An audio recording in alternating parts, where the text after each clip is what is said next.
Electricity chapter की theory अब तक ख़त्म हो चुकी है। आज हम उसके एंड एक्सरसाइज के कुछ क्वेश्चंस लेंगे, बट उससे पहले हमारे दो इन टेक्स्ट क्वेश्चंस रह गए हैं विच आर ऑन पेज 220। चलो पहले इन्हें कर लें। पहला क्वेश्चन था कि what determines the rate at which energy is delivered by a current. Rate at which energy is delivered. Rate मतलब हो गया energy with respect to time. Rate मतलब जहां पर भी आ जाए विद रिस्पेक्ट टू टाइम। तो energy with respect to time क्या होता है? पार। तो आंसर इज पार। क्लियर? चलो next question. An electric motor takes 5 ampere from 220 volt line. जो गिवन है लिख लें। 5 एम्पियर करंट 220 वोल्ट लाइन से एक मोटर लेती है। Determine the power of the motor. P बताना है एंड क्या बताना है? Energy consumed in 2 hours. Energy in 2 hours. तो एनर्जी तो हम किलोवाट आवर में निकालते हैं, पता है हमें। तो अगर हमें ये पार ना भी पूछा होता तो भी हमें पहले निकालनी होती, क्योंकि एनर्जी के लिए हम क्या फॉर्मूला लगाते हैं? पार इनटू टाइम। क्लियर है? चलो पार निकालना है तो सिंपल फॉर्मूला V इंटू आई। V कितना है? 220 इंटू 5। ये 0, 5 2 ज़ा 10, 1 5 2 ज़ा 10, 1100 वॉट। ठीक, ये तो पार आ गई। एनर्जी कंज्यूम्ड इन 2 घंटे। तो जब भी हम एनर्जी निकालते हैं किस में निकालते हैं? किलोवाट आवर में। कमर्शियल यूनिट यही है, किलोवाट आवर। तो उसके लिए पार किस में होनी चाहिए? किलोवाट में, और टाइम होना चाहिए आर में। अब यहाँ पर हमने पार निकाली है वॉट में, तो जब हम एनर्जी निकालेंगे पार लेंगे 1100 अपॉन 1000, क्योंकि हमें उसे किस में बदलना था? किलोवाट में। इनटू टाइम 2 घंटे हमें आवर्स में ही गिवन था, बस 0 कट करा हमने। ठीक है, 11 2 ज़ा 22 upon 10, 2.2 kilowatt hour. 2.2 kilowatt hour. Clear है? अब अगर हमें एनर्जी जूल्स में निकालनी होती तो हम क्या करते? एनर्जी जो है 1 kilowatt hour equal to 3.6 into 10 की पावर 6 जूल्स। तो जो 2.2 किलोवाट आवर कितना होगा? 3.6 इंटू 10 की पावर 6 इंटू 2.2, इतना जूल आंसर। क्लियर है? क्लियर है? ओके, चलो अब एंड एक्सरसाइज के क्वेश्चंस शुरू करते हैं। एक बार जरा देखें, ट्राई करें तुम लोगों ने। Question number 1। इस एक्सरसाइज के सारे ही क्वेश्चंस बहुत इंपॉर्टेंट हैं, सारे। तो बहुत ध्यान से सुने और समझें। A piece of wire of resistance R is cut into 5 equal parts. ये है वायर, इसका रेजिस्टेंस है R। इसे 5 इक्वल पार्ट्स में तोड़ा गया, 1 2 3 4 और 5। इन पार्ट्स को, ये जो 5 पार्ट्स आए, इन्हें पैरेलल में लगाया गया। मतलब ये मान लेती हूँ, ये एक पार्ट है, ये दूसरा है, ये तीसरा है, ये चौथा है, ठीक है, और ये 5वां है। इन्हें पैरेलल में लगाया गया, तो जो रेजिस्टेंस आया इक्विवेलेंट वो था R डैश।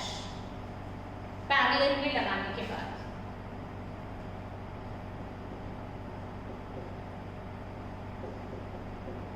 ठीक, तुमसे पूछा है रेशो बताओ R:R डैश। क्लियर? एक बार क्वेश्चन फिर से। एक पीस ऑफ वायर था, ठीक है।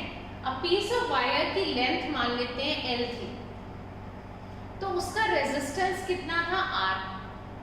अगर उस वायर के 5 टुकड़े करें तो हर टुकड़े की लेंथ कितनी हो गई, L/5। हर टुकड़े की लेंथ कितनी हो गई, L/5। अब तुम जानते हो कि रेजिस्टेंस लेंथ के डायरेक्टली प्रोपोर्शनल है। फैक्टर्स पढ़े थे हमने कि R is proportional to L। तो अगर R इसके प्रोपोर्शनल है तो अगर लेंथ कम हो जाए 5 टाइम्स है तो रेजिस्टेंस भी तो कम हो जाएगा। तो हर एक पार्ट का जो रेजिस्टेंस है, पहले तो पूरी वायर का R था, अब हर जो 5 टुकड़े करे हैं हर टुकड़े का रेजिस्टेंस कितना हो गया, R/5 R/5 R/5 R/5। इन 5 टुकड़ों को, इसका R/5 है, इसका भी, इसका भी, इसका भी, इसका भी, इनको पैरेलल में लगाया तो जो इक्विवेलेंट आया वो ये आया, ठीक। यानी कि 1/R' is equal to equivalent इसका 1/R' is equal to 1/R1 plus R2 plus R3 plus R4 plus R5।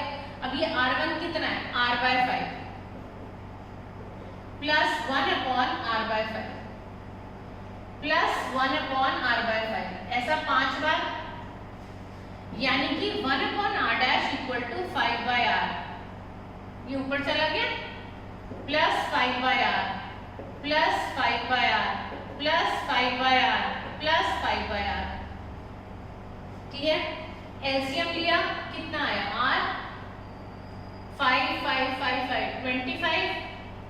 1/R' is equal to 25/R। हमें रेशो किसका निकालना है, R/R'। R को इधर ले जाओ, बोलो, R को इधर ले गए, इक्वल टू वही रहने तो जो है 25/1। तो रेशो क्या आ गया, 25:1। अगर हमसे क्वेश्चन में पूछ लेते R' का R से रेशो बताओ तो क्या हो जाता, 1/25। पर हमसे पूछा ये है, यही छोड़ दिया। क्लियर है सबको? एक बार फिर, एक वायर थी जिसका रेजिस्टेंस था R, उसको 5 इक्वल पार्ट्स में डिवाइड किया और हर टुकड़े को, वो जो 5 टुकड़े थे उन्हें पैरेलल में लगा दिया, तो इक्विवेलेंट आया R'। तुम्हें उस ओरिजिनल R/R' की वैल्यू बतानी है। क्लियर? अगर वायर की लेंथ पहले L होगी और रेजिस्टेंस R पूरी वायर का, तो जब उसके 5 टुकड़े कर दोगे हर एक की लेंथ कितनी हो जाएगी, L/5 L/5 L/5। चूंकि रेजिस्टेंस लेंथ के डायरेक्टली प्रोपोर्शनल है, अगर लेंथ 5 गुना कम हुई है तो रेजिस्टेंस भी 5 गुना कम हो गया, यानी कि हर टुकड़े का रेजिस्टेंस हमें पता चल गया R/5 है।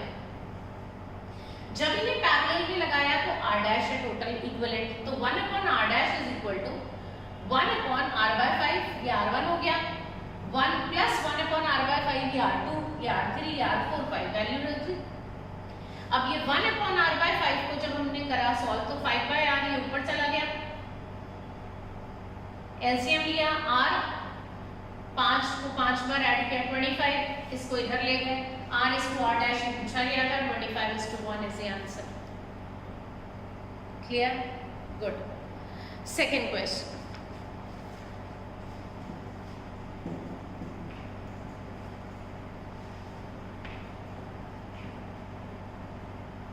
सेकेंड क्वेश्चन है हमारा कि which of the following terms does not represent electric power in a circuit. Which of the following terms power represent नहीं करता। I²R करता है, ऑफ कोर्स करता है। IR² ना। सेकेंड ही आंसर। आगे के भी देख लेते हैं, VI हाँ होता है, P is equal to VI और V²/R भी होता है। तो कौन सा ऑप्शन हुआ, B। पहले वाले में क्या ऑप्शन था, D। थर्ड, बहुत अच्छा क्वेश्चन, ठीक है। इसको जब सॉल्व किया होगा ना बच्चों ने तो बहुत सारों का आंसर 50 वॉट आया होगा, बट आंसर 25 वॉट है। जिनका 25 आया, ओके वेरी गुड, बहुत अच्छी बात है। और बहुतों का इसमें जब क्लास में कराती थी तो 50 वॉट ही आंसर बताते थे, जब क्लास में करने देती थी। चलो एक बार देखें, एक इलेक्ट्रिक बल्ब है, इज रेटेड 220 वोल्ट। चलो ये रहा बल्ब, 220 वोल्ट और पावर है इसकी 100 वॉट, ये भी ये P 100 वॉट। इसी बल्ब को 110 वोल्ट पे चलाया, 110 वोल्ट पर, तो हमें बतानी है कि वो पावर क्या कंज्यूम करेगा। ये question, the power consumed will be, 220 volt पे चलाया तो 100 वॉट है, अगर 110 वोल्ट पे चलाते तो क्या पावर है, ये बतानी है हमें। क्लियर है? अब कैसे करेंगे इसको? अगर हम ये कहते हैं P is equal to V into I, P is equal to V into I, P हमें गिवन है 100, V हमें गिवन है 220, मैंने डिवाइड कर दिया है तो I आ गया। अब कई बच्चों ने इसी I को यहां रख दिया,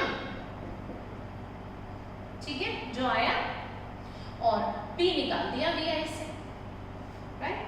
बट ये रॉन्ग है, तभी तो आंसर आया 50। देखो कैसे, I को रखा हमने यहाँ 100/220, P is equal to VI।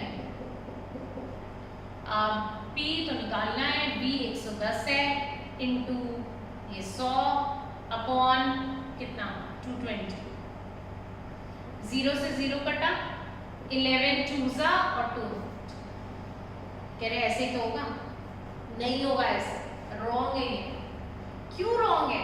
क्योंकि पहले जो क्लास पढ़ी थी हमने ओम्स लॉ की, सेकेंड डे पर पढ़ा था ओम्स लॉ, क्या कहता था कि V is proportional to I या I is proportional to V। Clear? अगर यहाँ V 220 वोल्ट पे जो हमने निकाला है, V 220 वोल्ट लेकर I निकाला है, उस I को यहाँ कैसे ले सकते हो? अब तो V 110 वोल्ट है तो I ये वाला कैसे ले लोगे? I भी तो लेस हो जाना चाहिए था, जो यहाँ आया था, या तो उसका हाफ करते I, तब तो बात थी। तुमने यहाँ पर 220 वोल्ट पे एक I निकाला और फिर उस I को तुमने रख दिया 110 वोल्ट पे भी वही I होगा, कांट बी पॉसिबल। इसीलिए इस क्वेश्चन को हम या तो यहाँ पर इस I को हाफ कर दे कि V हाफ हुआ है तो I भी हाफ, क्योंकि वो प्रोपोर्शनल है, तब तो आंसर सही आता। या फिर क्या करें, जो इस बल्ब का वायर है उसका रेजिस्टेंस तो कांस्टेंट होगा ना, चाहे उसे किसी भी वोल्टेज पे लगाया जाए, तो हम एक फॉर्मूला लगा सकते हैं, क्या, V²/R, P is equal to V²/R। तो अगर हम R निकालें तो वो होगा V²/P। अब वोल्टेज 220 इंटू 220 पावर 100, R आ गया 484 ओम। अब बल्ब तो वही है ना, मतलब रेजिस्टेंस तो कांस्टेंट है ना 484। अब P निकालना है, अब इस वोल्टेज पे निकाल देते हैं, 110 इंटू 110 अपॉन 484, कितने से जाएगा ये, 4 और 4 44, फिर गया 4, यहाँ पे 2 0 थी तो 100/4 मतलब 25 वॉट। बात आई समझ?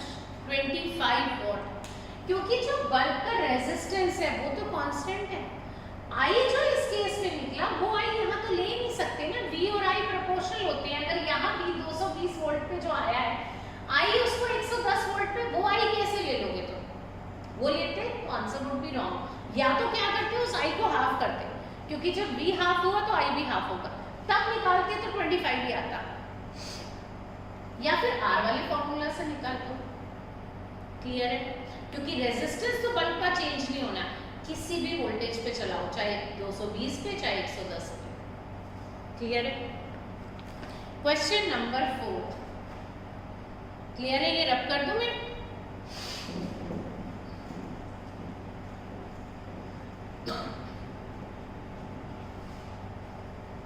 क्वेश्चन नंबर 4, दो कंडक्टिंग वायर्स हैं of same material, equal length, equal diameter, मतलब मटेरियल भी सेम, मतलब रेजिस्टिविटी भी सेम, लेंथ भी बराबर है, डायमीटर मतलब R भी बराबर है ना, तो फिर एरिया भी बराबर होगा। अच्छा, जब ये सेम है तो इसका मतलब रेजिस्टेंस भी सेम ही है वायर का। मतलब अगर इसका R रेजिस्टेंस है इस वायर का, तो दूसरी का भी कितना है, R। क्वेश्चन ये है कि पहले इन दो वायर्स में, मान लो एक ये है R रेजिस्टेंस और एक ये है, पहले इन दोनों को सीरीज में लगाया और दूसरी बार पैरेलल में लगाया, सेम पोटेंशियल डिफरेंस मान लेते हैं V। फिर दूसरी बार इन्हें पैरेलल में लगाया, सेम वोल्टेज V के अक्रॉस। तो हमें बताना है हीट प्रोड्यूस जो इस कॉम्बिनेशन में सीरीज में होगी to the ratio of heat produce when parallel में दोनों को लगाया। बात समझ में आ रही है? दो वायर्स हैं, सेम मटेरियल, मतलब मटेरियल सेम तो resistivity same, length same, diameter same तो R सेम मतलब एरिया सेम। क्लियर है?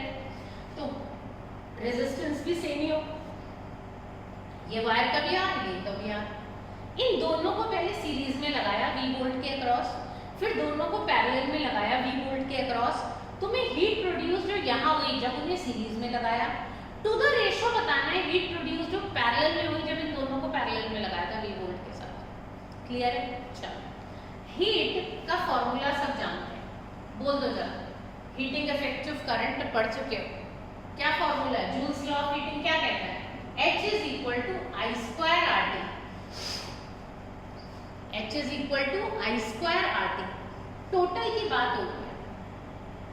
क्लियर?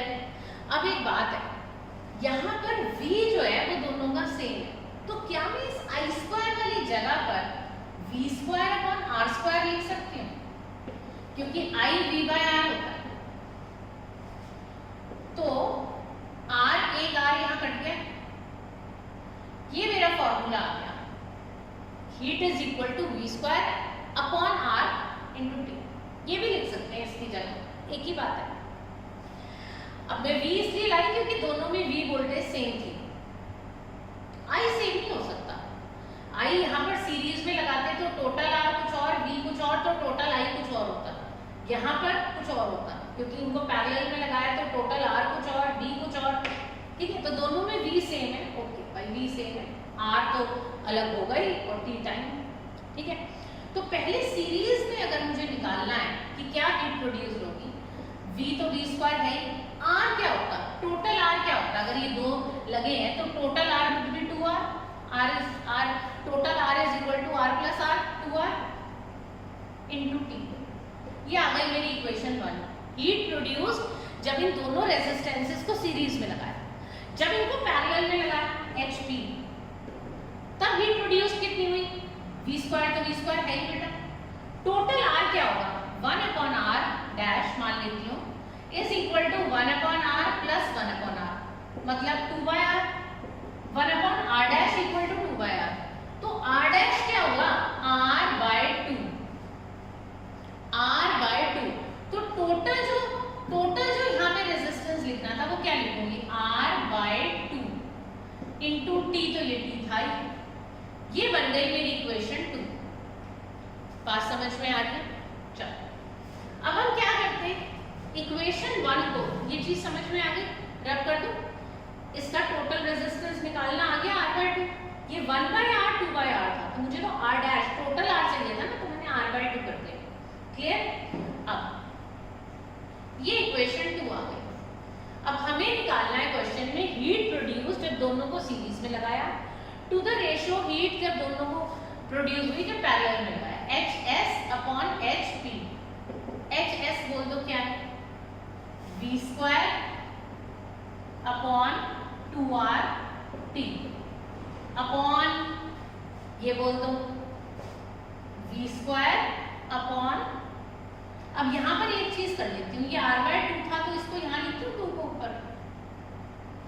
क्लियर है? तो ये आ गया V square into 2 into T upon R। Clear है? आगे करते हैं। हीट सीरीज में जो पैरेलल में हुई, V square upon 2R into T into, इसे ऊपर ले जाओ उल्टा हो जाएगा, R इधर v square into 2 into t. नहीं समझ आया भाई? अगर मैं मान लो x by y upon z by q होता तो क्या करती? x by y into q by z। नहीं समझे? यही तो करती, बस फिर यही तो किया मैंने। क्लियर है? तो r से r कट गया, v स्क्वायर से v स्क्वायर, t से t, क्या बचा? 1:4। यही आंसर है। क्लियर है सबको? चलो एक बार दोबारा देख लें। हीट प्रोड्यूस्ड जब दोनों वायर्स को जिनका रेजिस्टेंस R था सीरीज में लगाया तो यहाँ पर टोटल R क्या लेना पड़ा हमें? 2R, बस यही डिफरेंस था। पैरेलल में R/2, वो R/2 का मैंने यहाँ 2 वो ऊपर लिख दिया। क्लियर है? अब इसका रेशियो इससे निकालना था, सिंपल मैथ, डिवाइड करा 1:4 आ गया। क्लियर है? एक बार करके देखो, वीडियो पॉज करो, अपने हाथ से करो, सिर्फ कॉपी मत किया करो, अपने आप करो। फिर कुछ नहीं हो रहा फिर वीडियो दोबारा देख लो। ये नहीं बस ओहो साथ सारा कॉपी करे जा रहे हो, ये मत करो। चलो अगला, how is voltmeter connected in this circuit to measure the potential difference between 2 points? How is voltmeter connected? It is always connected in parallel. Voltmeter जब भी लगाना है कैसे लगाना है? पैरेलल में। और एमीमीटर जब भी लगाना है कैसे लगाना है? सीरीज में। क्लियर है? अगला 6th question, a copper wire has diameter 0.5 mm.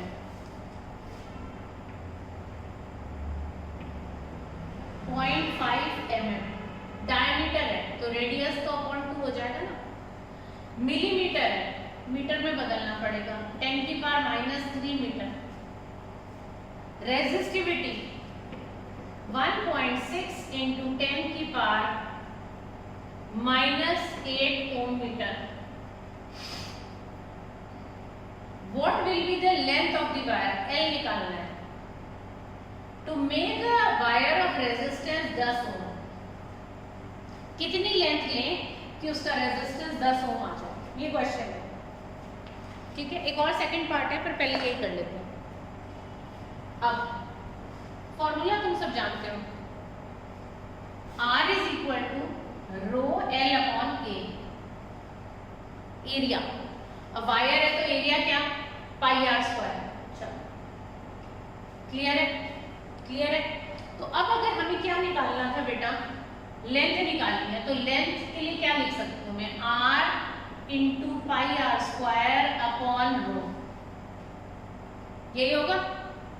बोलो। चलो ठीक है, फिर वैल्यूज डाल देते हैं। L is equal to R 10 into pi, दुनिया जानती है 22/7 into R 0.5/2 into 10⁻³ into 0.5/2 into 10⁻³ तो मैं यहाँ 10⁻6 कर रही हूँ। ठीक है, चलो एक पॉइंट हटा रही, चलो अभी रहने, अभी इसका अपॉन में भी कर लो पहले, है ना। अपॉन क्या है ये? रो। रो क्या था? 1.6 इंटू 10⁻⁸। अब ये वैल्यूज डाल दी मैंने, अब जरा सॉल्व करना है इसको ना। सॉल्व करने का तरीका क्या है? देखो ऐसे L इक्वल टू जो भी गिवन है ना अभी बिल्कुल वही लिखते रहो, इंटू 0.5/2 इंटू 0.5/2 इंटू 10⁻⁻6। -3 मैंने एक जगह लिख दिया -6। ठीक है, अब अपॉन में था ये, तो दिस अपॉन 1 है, तो फिर से वही जो भी YZ वाला समझाया, ये आ जाएगा, ये चीज नीचे आ जाएगी ना। 1.6 इंटू 10⁻⁸ अपॉन 1 जो था वो ऊपर चला गया। ऐसे समझ में आ गया? चलो अब क्या करें? ये एक पॉइंट है ना, इससे एक पॉइंट हटा दो, बहुत प्यार से करो काम, कोई जल्दबाजी नहीं है। ये पॉइंट हटाया, एक 0 लगा दी, चलो इसको इससे काट दो। अब जरा L देखें क्या आ रहा है? 22 इंटू 25, 5 5 25, 10⁻⁻6, ये तो ऊपर का है।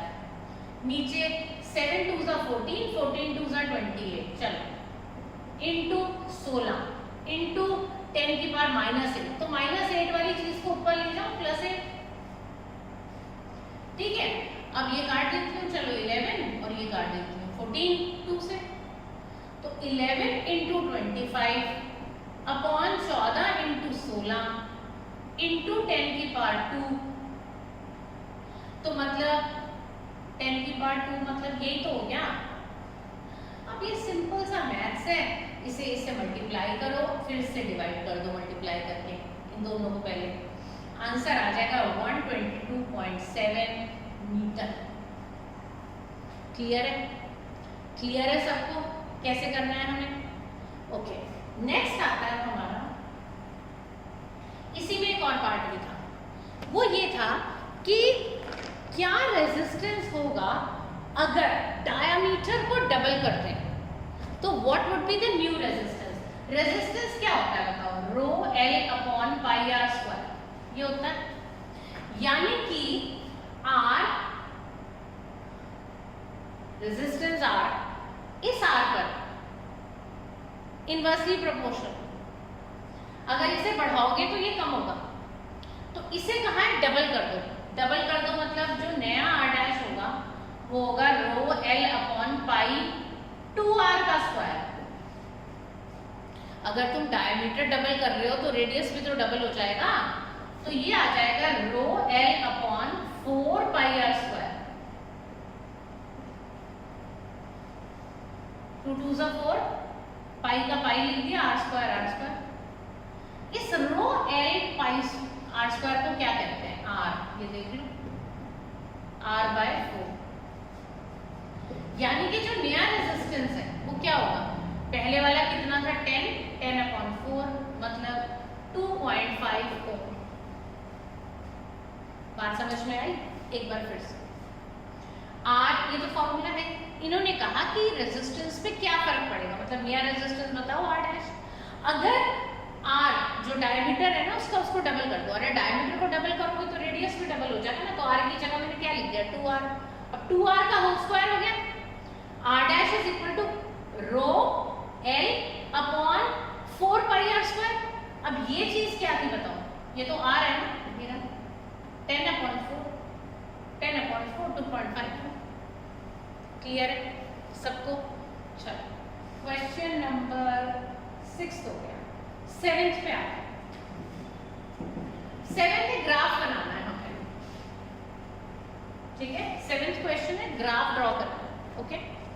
चलो, ग्राफ में क्या था बेटा? वैल्यूज गिवन थी आपको, आई की और वी की, आई की वैल्यू और वी की गिवन है।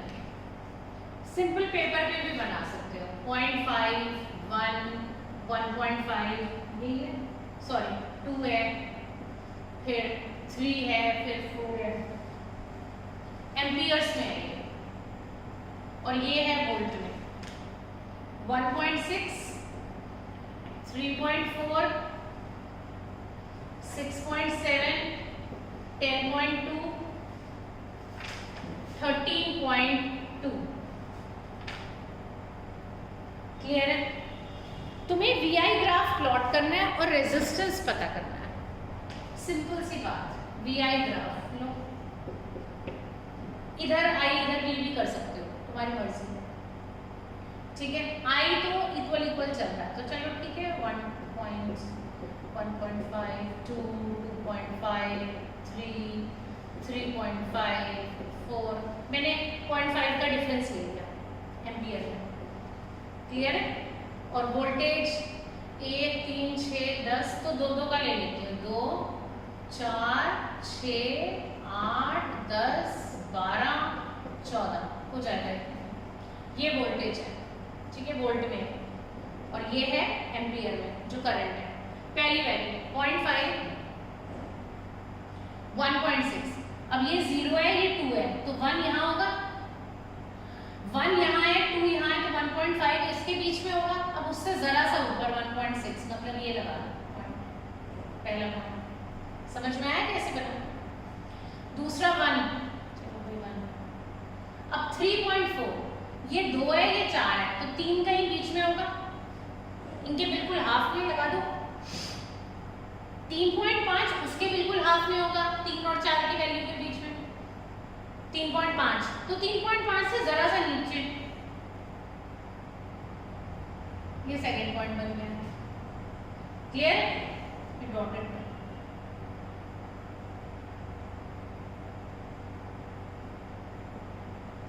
क्लियर? अगला 2 मेरा 6.7, ये 6 ये 8, तो बीचों बीच 7 हो गया, 7 और 6 के बीच में 6.5 हो गया, 6.7 मतलब थोड़ा सा और ऊपर, चलो यहाँ मान लीजिए, ये तीसरा पॉइंट हो गया। ये ग्राफ बना दो ऐसे, it would come to be तकरीबन स्ट्रेट लाइन। अब तुम्हें v अपॉन i करना होता है तो r आ जाता है, 1.6 अपॉन 5 करो, 0.5 पॉइंट से पॉइंट कट गया, चलो 3 सा 3, 3.2 ओम आया। इसको करते इससे डिवाइड, 3.4 आ, इसको इससे डिवाइड करो, 6.7 को 2 से, 3.3, 1 बच रहा था 3.35, मतलब तकरीबन 3.2, 3.4, 3.35 एवरेज बोल दो, करेक्ट 3.3 के करीब है। आगे वाले में निकाल दो, चाहे तो एवरेज निकाल के बता दो या ऐसे ही बता दो, क्योंकि अप्रोक्सीमेटली जो v है वो तो सेम ही आ रहा है, 3.2, 3.3 या 3.4, one at the same thing. गड़बड़ कब होती? हाँ, जब रेजिस्टेंस 4 हो जाता, ऐसा भी हो जाता है कई बार। क्वेश्चन में तुम्हें vi की रीडिंग देंगे, एक रीडिंग किसी बच्चे ने गलत दी है इन सारों में से, वो पता है कौन सी रीडिंग होगी? जिसमें ये 3.2, 3.4, 3.35 आ रहा है, किसी रीडिंग को vi को डिवाइड करा तुमने 4.2 आ रहा है ओम, इसका मतलब ये तो हो नहीं सकता, और वो तुम्हारी इस लाइन पे लाई भी नहीं करेगा, इधर या इधर लाई करेगा। क्लियर है सबको? चलो आगे के क्वेश्चंस अगली वीडियो में लेते हैं, आज ये वाले रिवाइज करें अच्छे से।